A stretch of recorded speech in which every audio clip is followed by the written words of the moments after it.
আসসালামু আলাইকুম। Asia cup উপলক্ষে বিয়ন্ড বর্ডার স্পোর্টসের আয়োজন ডাগআউট ডায়লগে আপনাদেরকে স্বাগত জানাচ্ছি। আমি হাসান আল বান্না। প্রি ম্যাচ অ্যানালাইসিস নিয়ে আমাদের সাথে যুক্ত আছেন সৈয়দ আবিদ হোসেন সামি ভাই।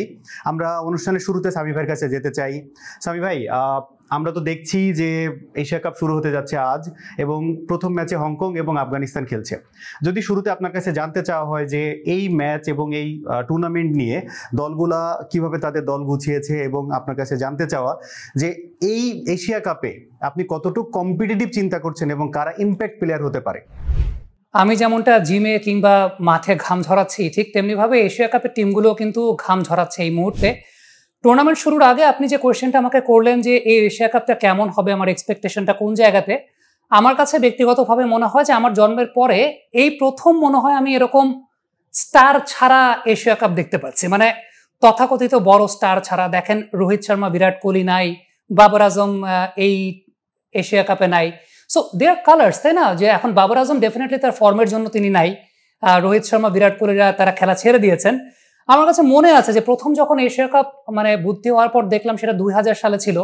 মঈন খান দুর্দান্ত পারফর্ম করেছিলেন। তবে সে সময় ইন্ডিয়া, পাকিস্তান, শ্রীলঙ্কা প্রত্যেকেই কিন্তু আসলে খুব স্টার ফেস টিম ছিল। অরবিন্দ ডিসিলভা, জয়সূর্যারা ছিলেন ইন্ডিয়া টিমে, টেন্ডুলকার, গাঙ্গুলিরা ছিলেন, এরপরে তো বীরেন্দ্র সেহওয়াগরা এসেছেন। সো সবকিছু মিলিয়ে এবারের এশিয়া কাপটা আমার কাছে মনে হয় যে নতুন স্টার তৈরির একটা টুর্নামেন্ট হবে।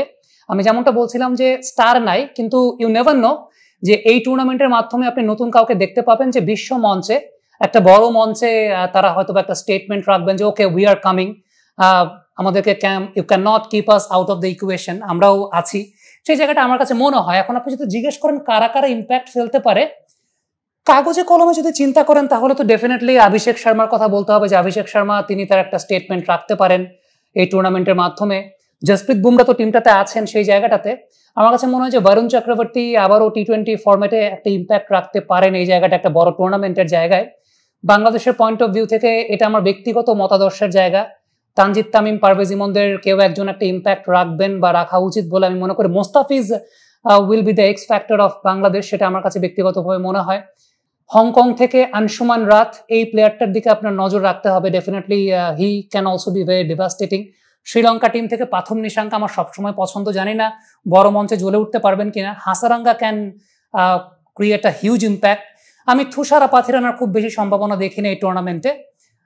আফগানিস্তানে বেশ কয়েকজন ক্যারেক্টার আছেন। গুরবাজ অলওয়েজ ডেঞ্জারাস, যদিও গুরবাজ এই মুহূর্তে ফর্মে নাই। আপনি যদি চিন্তা করে দেখেন তাহলে নূর আহমেদের একটা ইম্প্যাক্ট ক্রিয়েট করার জায়গা আছে। এই কন্ডিশন আফগানিস্তান সবসময় ডেঞ্জারাস, যদিও আবুধাবিতে ইনিশিয়ালি ম্যাক্সিমাম ম্যাচেস হবে, সেই জায়গাটা আফগানিস্তানের বোলিং অতটা ভয়ঙ্কর না। আপনি আমাকে যদি বলেন, আমি বলবো যে এই টুর্নামেন্টে ইম্প্যাক্ট ক্রিয়েট করবে অভিষেক শর্মার দিকে তো অবশ্যই ইন্ডিয়া চেয়ে থাকবে। আবার এমন হতে পারে অভিষেক শর্মা ইনিশিয়ালি খুব ভালো স্টার্ট পাচ্ছেন না, পরের দিকে হয়তো বা একটা ইম্প্যাক্ট ক্রিয়েট করতে পারেন। তবে হার্দিক পান্ডিয়া, অক্ষর প্যাটেল, এই প্লেয়াররা অলওয়েজ ইম্প্যাক্ট ক্রিয়েট করবেন। আপনি যদি আমাকে একজন প্লেয়ারের কথা জিজ্ঞেস করেন যে এই টুর্নামেন্টে একটা বড় ইম্প্যাক্ট রাখতে যাচ্ছেন, সেটা ডেফিনেটলি অক্ষর Patel. He is one of my favourites. অক্ষর প্যাটেল এবং বরুণ চক্রবর্তী, এই দুজন প্লেয়ারের কথা আমি আলাদা করে বলবো যে huge impact they are going to create. বাংলাদেশের পয়েন্ট অফ ভিউ থেকে বাংলাদেশকে ম্যাচ জিততে হলে Mustafizur Rahman should be the key personnel.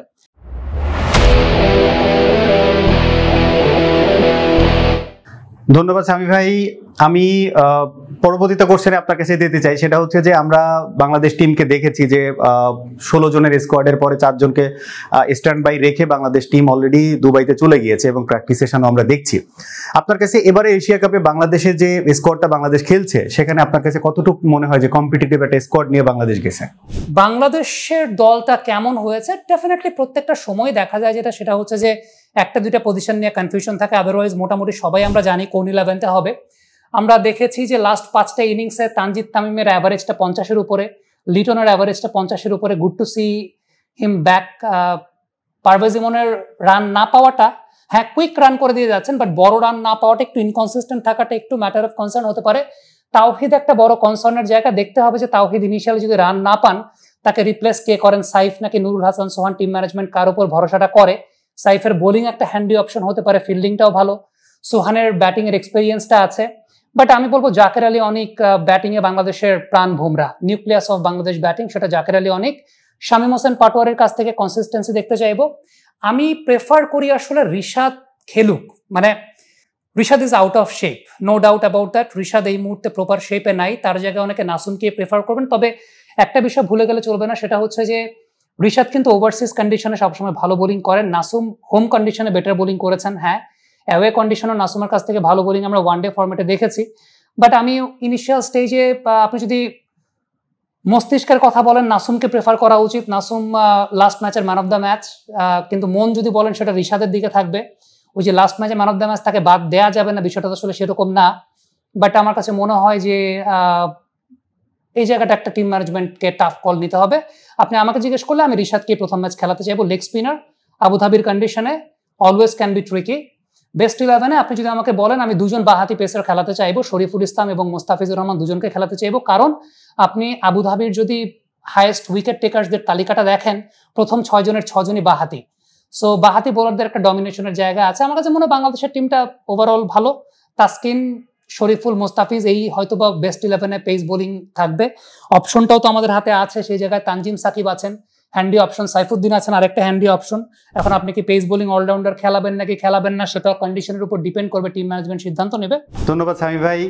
আসলে আমরা যদি বলি যে আমরা এক্সপেক্ট করছি বাংলাদেশের এই টিম কিংবা যারা পারফর্ম করছে তারা বাংলাদেশে অন্তত এবার একটা ভালো রেজাল্ট এনে দিবে এশিয়া কাপে, সেই প্রত্যয় আমরা ব্যক্ত করতে যাচ্ছি।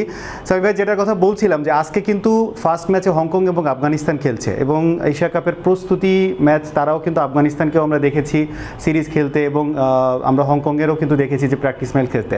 তো আপনার কাছে কি মনে হয় যে দুই দল, যদি আমরা বলি যে র্যাঙ্কিংয়ের ক্ষেত্রে অনেক বেশি ফারাক আছে দুই দলেরই, তারপরেও যদি বলি যে প্রথম ম্যাচ উপলক্ষে আপনি কি আশা করছেন, কেমন কম্পিটিশন দেখছেন আপনি তাদের কাছ থেকে?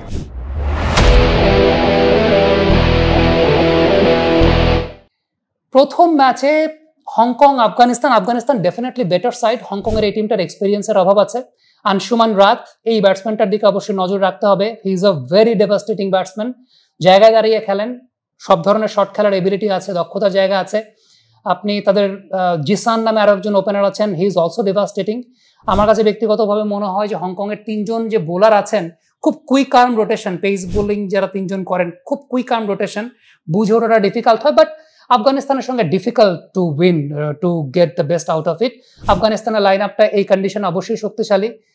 তাদের ওপেনার গুরবাজ রান পাচ্ছেন, একটা ম্যাটার অফ কনসার্ন, যদিও সাদেকুল্লাহ আতাল এবং সেই সঙ্গে ইব্রাহিম জাদরান খুব স্টেবল ব্যাটিং করছেন। তবে আতালের ক্ষেত্রে উইক পয়েন্টটা খুবই ভিজিবল, অফ স্ট্যাম্পের বাইরের বলে স্ট্রাগল করে থাকেন, সেটা আমরা দেখতে পেয়েছি।